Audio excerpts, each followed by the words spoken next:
So what's wild to me about the viral TikTok series Who the F Did I Marry is that it took 50 TikToks and 5 hours to tell that story, and millions of people still watched it. I think it tells us something interesting about how TikTok is changing. Today on the podcast, how TikTok is becoming a home for older audiences.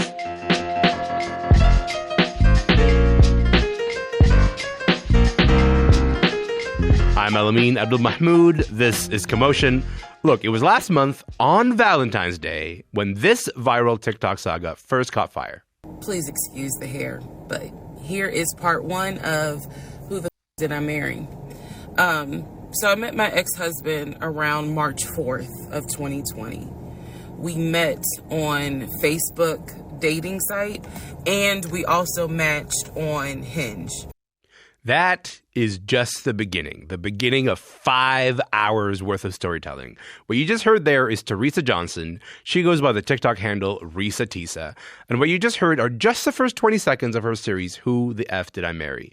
In that, Risa Tisa recounts her alleged experience with her now ex-husband. She meticulously and in so much detail unpacks his, let's just say, elaborate web of lies, the red flags that she didn't end up, paying attention to, until eventually he broke her heart. All told, Risa Tisa's Who the F Did I Marry? It spanned 50 different TikTok videos, totaling about 5 hours. Now, almost a month later, this series has over 400 million impressions. That is an astonishing number of impressions. And Risa Tisa has become a bona fide internet star. She now has a Hollywood agent, which is quite incredible. C.T. Jones and Amanda Hess have both written about Risa's viral moment. I spoke to them about all of this, and I started by getting C.T.'s initial reaction to Risa Tisa's TikTok series. Take a listen. One of the things that I think I loved about it was because it was so long, people started tuning in more and more, and you kind of accidentally created this explosion. Everyone was like, I haven't watched it. Will someone tell me how this is? Or better yet, people were putting it on their TVs. They were watching it during laundry. And I kind of loved how people were super invested in hearing the story, not just what the story entailed, but from Risa herself. Okay, so you've spoken to her team since this went viral. What's the sense you're getting about how she's handling all of this attention? Because it is a lot of attention. Yeah, I mean, I don't think any of us really understand what it's like to go from just a normal person with a 9-to-5 to having a lot of interest. And I love how well she's handled it. And I think she's been incredibly happy that people want to hear her story. People are listening. People are excited to hear about it from her. I do think she probably does feel a kind of way about how people are taking what she went through and viewing it just through the lens of a joke. It is a 50-part series, and even she kind of talks about it through a humorous lens sometimes. But this was a pretty painful moment in her life. Yeah. And I think what she's really appreciated the most is people who have related to her story because they were like, oh, I got scammed as well, or I've been hurt by a man before. Thank you for, sharing this with me, because it can be both painful and embarrassing. I'm glad you brought that up, because I think every time that I've heard this story talked about, it's been through the lens of entertainment, Amanda. I think people have been sort of talking about it as this sort of almost like a reality show that they're watching, as a sort of this gossipy thing. When this started unfolding, Amanda, what was your reaction to it? I mean, I also, I was watching it while I was doing my laundry, while I was cleaning up after my kids after they went to sleep. And I couldn't help but watch it in the context of a reality show, but it was like a painfully honest version of these reality real estate shows where someone goes after their perfect house, but then at the end you realize you can't have it. And I feel like that's such a common experience for people on the internet, just scrolling through Zillow or Redfin, as she is also doing to these houses that she thinks that someday she might own. And I think people can really relate to that, even if we're not being led there by someone like Legion. First, we should tell people that Legion is the code name that she gives her ex-husband in the story.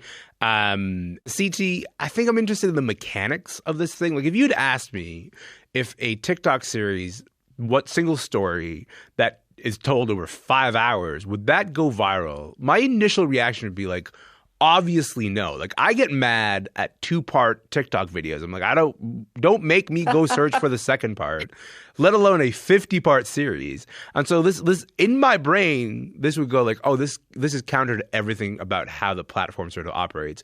Why do you think this 50-part approach ended up reaching so many people? Yeah, actually, I've reported on this a bunch. And one of the things that TikTok's linear scroll system really promotes is kind of a neural reward. So when you're scrolling, I don't know if you guys have seen this before, but when Suits and Ugly Betty got really popular in the last year, one of the biggest reasons were because people were uploading full episodes in 40, 50, 75 parts and seeing people watch and like and say, what is the show? Where can I watch it? And they would watch it on TikTok even after they found out that they could go on Netflix, which they had, and watch a whole episode. So it's kind of this reward system because it's easier to keep scrolling than it is to stop, exit out of your app, go online, find the episode, and click back where you're on.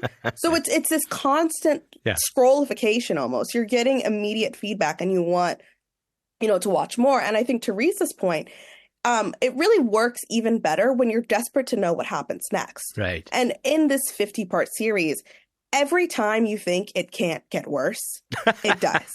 That's true. And one of the things that I've talked to about people is I'm like, okay, if you didn't watch the whole thing, where did you stop? And there's a very clear link between if they stopped on a video where she was like, and I'll tell you what happens next, or when she posted in her car versus, okay, now I'm done with work. Yeah. And so you can really tell that people are desperate to know more. And it's just kind of this constant feedback loop. They're excited. They want to know what's happened. And Risa is such a compelling storyteller that people were like, I'll watch 50 parts of this. Amanda, it looked like you wanted to add honestly, something. If it were just like a 10-part series, it would not have caught on. If she had, and she could tell this story in 10 parts, like if she wanted to, but there's something about like the operatic like nature, like 50 parts. It's like even if you don't end up watching all 50 of them, there's something like really compelling about that. Well, this reminds me of Amanda. Is that like, I don't know if you remember this, but I think it was like 2020. They had like something like hundreds of millions of dollars in funding. But like, do you remember Quibi? Like the quick bites. Yes, I was just thinking about Quibi because this was Quibi's promise that you could just watch like 8-minute things. Yeah. But one of the things that never made sense about Quibi is that like this was always possible on platforms that people are actually already on and are not paying for. Right.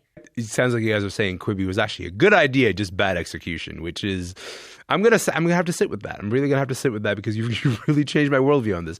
CT, I'm gonna come back to you because at this point, Risa Tisa went viral. She's been doing the TV talk circuit. CAA, which is one of the biggest talent agencies in Hollywood, they just signed her. We've seen viral moments like Risa's become Hollywood movies, right? The most prominent example is, of course, Zola, which was a 148-tweet thread from Zola King. It went viral in 2015. Let me tell you all a story. I'm not going to tell, I'm not going to say the rest of the tweet. But where do you see Risa's trajectory going?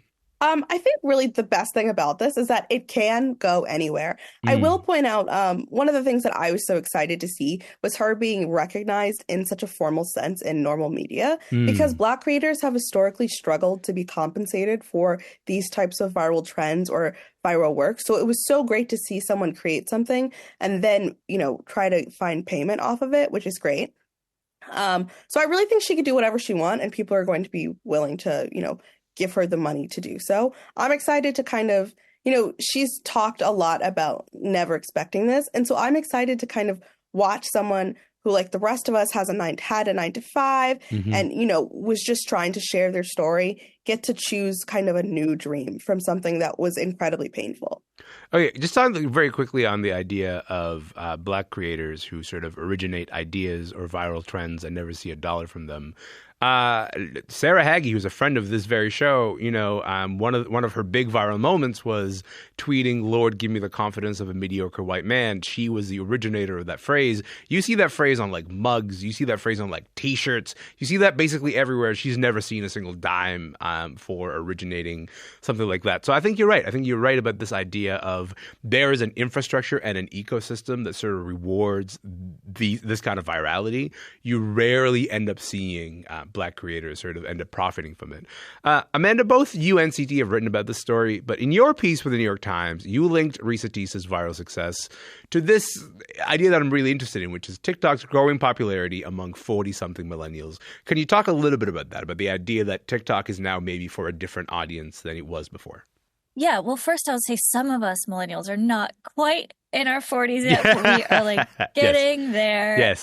But we know from Pew data that almost 40% of TikTok users are in their 30s and 40s. Yeah. And actually people who are in their 40s and 50s are more likely to post on the platform as opposed to just watching it. Yeah. And watching Risa's story, I thought it was really reflective of that demographic. This is like an adult story with grown-up themes. Yeah. There's a pregnancy loss in this story. There's a divorce. There is a mortgage pre-approval that comes up over and over again. Yeah. And so there are all of these kind of like markers of midlife in the story that, you know, can appeal to anyone, but we're really, I think, speaking to like a millennial audience that is staring down middle age. How do you make sense of TikTok? Because I think like the big thing about TikTok that I remember in 2020, which is really the year of the explosion of TikTok's popularity, is that it was like, this is where young people are, and then everyone's kind of trapped in their houses, and so they're like, okay, all right, we'll try out this app. Fast forward 4 years later, and maybe the app's ecosystem has changed, and with that, the trends have changed, but also it also means like what the app is for and who the app is for has maybe changed in the meantime. Yeah, I mean, in my own life, I've definitely noticed, like, in between my two pregnancies, the first in 2020 and the second in 2022, the first time, like, I was not, like, seeing any content that was, like, speaking to that experience on TikTok. And the second time, it was, like, I could not escape. Yeah. Just, like, pregnant people. Like, the app obviously knew I was pregnant. I was seeing, like, babies all the time. Yeah. Moms, like, you know, like, pumping and, like, feeding their kids. And so I think, like every app, you know, it's like really, it was early adopters were very young, and then older people started to learn about it. And now those older people are just getting old. And it's still like, I think, in an exciting place, but it's this is a problem for like every social network, I think. Of course. I mean, the CT, there seems to be a point where every platform sort of arrives at this point of attracting older audiences, with it attracting a certain kind of emphasis on advertising, which also attracts a certain, honestly, kind of a deadening, you know, which is to say, like, it no longer is the place where, you know, the newest trends originate necessarily. Those end up originating elsewhere, and then that's where young people congregate, and then older people go, you know what, we might take that one over too. This seems to be the sort of life cycle of life on the internet, right? Absolutely. And I think one of the greatest arguments I saw about Risa Tisa specifically and this rising age of TikTok was from Ryan Broderick's Garbage Day, where he talked about this should really give us pause when we see very, you know, scary articles about here are what the kids are doing online. They're trying to create a viral trend where, you know, they're doing dangerous things or they're harming themselves. Like, this is a viral trend.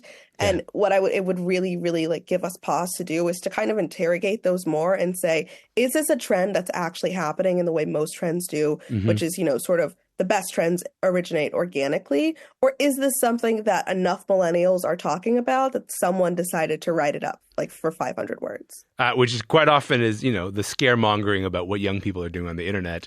That is not a cottage industry. That is like a well-established, massive industry that a lot of people profit from.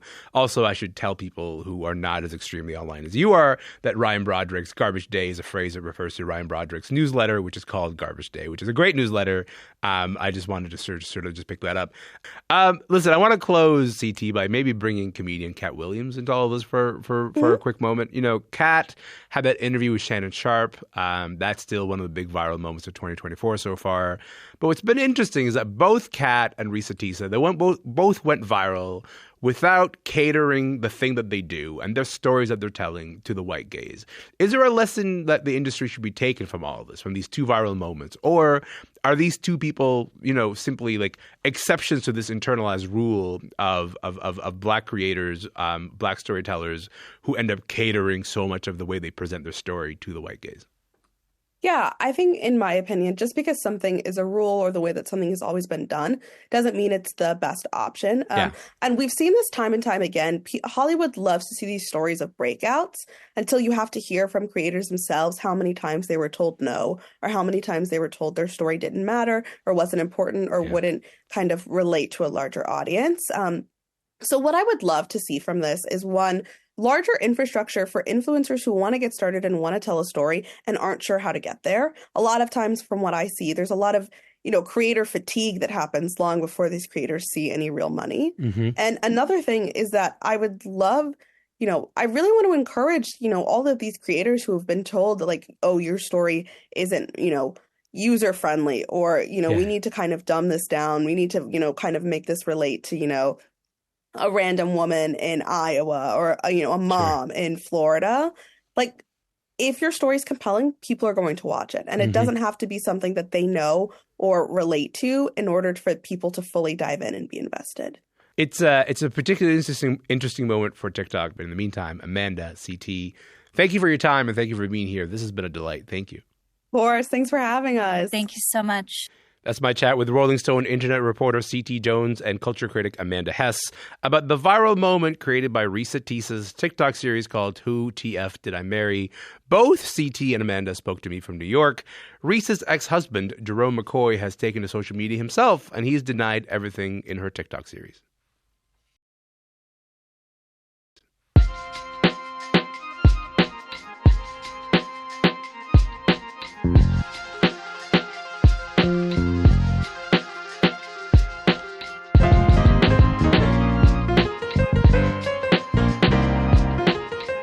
I'm Alamin Abdul Mahmoud, and this is Commotion. Okay, look, I am big on HBO. I pay attention to the shows that HBO puts together. So when I heard that Kate Winslet was starring in a new political satire, I had to say I had really high expectations. And then the first couple episodes came out, and then it's crickets out there. Not a lot of people are talking about this new show, not a lot of love for the regime. I wanted to talk about this phenomenon of the idea that HBO could drop a big show, and then it doesn't really make much of a noise. Hannah Flint is a TV critic from the UK. She's got some thoughts on why the regime doesn't quite land as sharply as it could have. Hannah, thanks for being here, friend. Thanks for having me back. Hey, I'm happy to have you here. We should also tell people you're on the regular telephone. You normally would have your internet connection, but the internet connection is not happening today, hey? No, I'm in the dark ages. I'm so sorry. It's totally okay. Well, let's talk about the dark ages that are in this show. This is a show that is meant to be sort of a send-off of modern global politics. What are some of the real-world references that they're riffing on in the regime?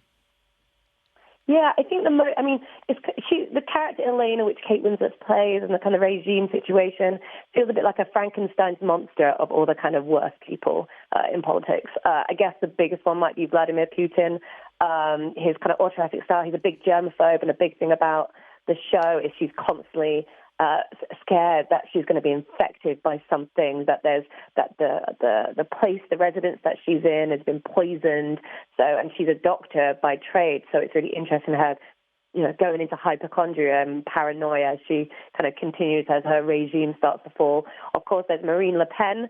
The big part of the storyline is that Elena is a daughter of a big right-wing politician who died. So, of course, that reflects that Marine Le Pen, who's obviously far-right party in France, and her father, the legacy she's continuing. But I guess because there's, again, the kind of location of it, which is supposed to be like Middle Europe, Central Europe, there's a kind of bit of the death of Stalin, Armando Iannucci flavor. All of the characters in it basically have British accents, and in Death of Stalin, everyone has British accents. And I guess it's getting into that kind of the kind of fall of an empire, but in this case, a fall of a very kind of sloppy regime that doesn't really quite know what it wants to do, and the leader doesn't know what they want to do other than have power. Well, so I was interested in it because of sort of mirroring of Death of Stalin. Like, Death of Stalin was a very successful film. It was, it was the kind of work that made everybody go, oh, I recognize this satire, and it's sort of like it sort of deeply penetrates. And then you get to the show, and then the idea that it's being carried by Kate Winslet, who's, at the core of the show. Let's talk about Kate Winslet for a moment. She's a master of the accent. Here's a part of her take on this authoritarian figure, Chancellor Elena Vernon. Now, I don't wish to be indelicate, but do you know why I selected you for this job? No, Chief. I wanted a Site 5 boy. No, don't be ashamed.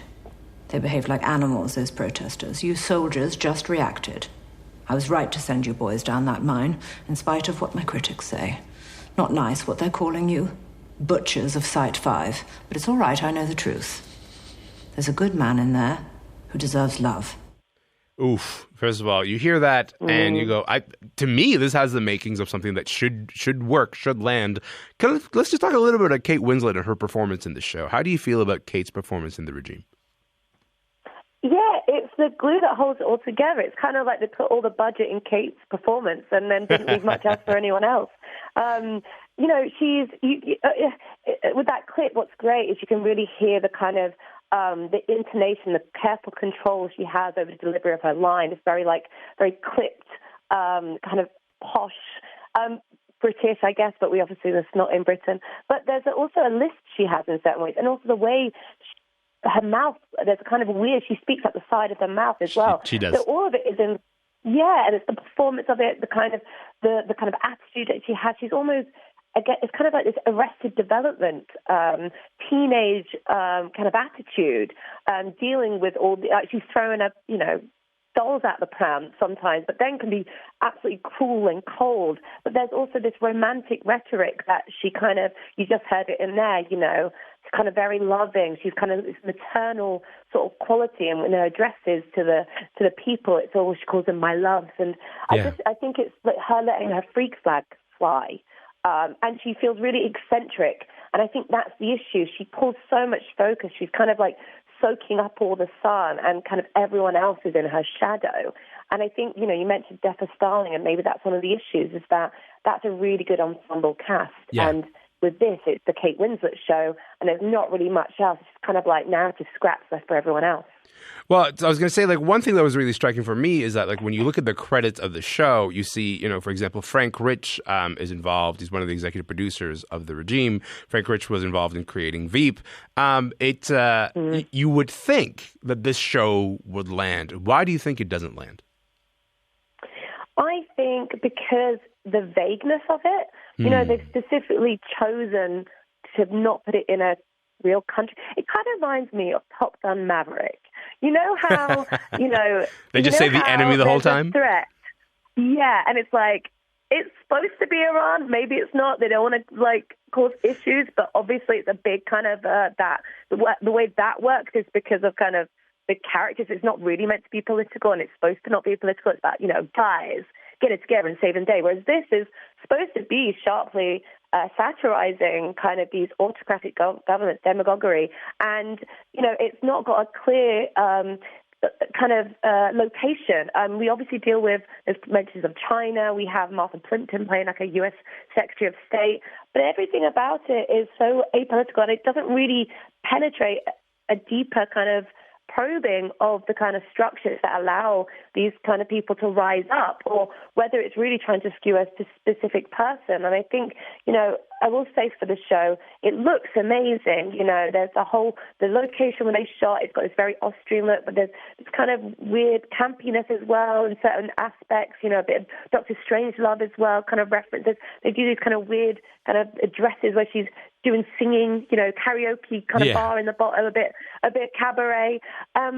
But it's so much style over substance. And I think, I guess it's 6 episodes, which is great, but it really is trying to kind of have its cake and eat it by saying, hey, we're touching on this, but actually we don't want to commit to calling anything out too much. We're just going to have like a breeze around it, and hopefully it'll work, but it really doesn't. So you're kind of left by the 3rd episode pretty bored.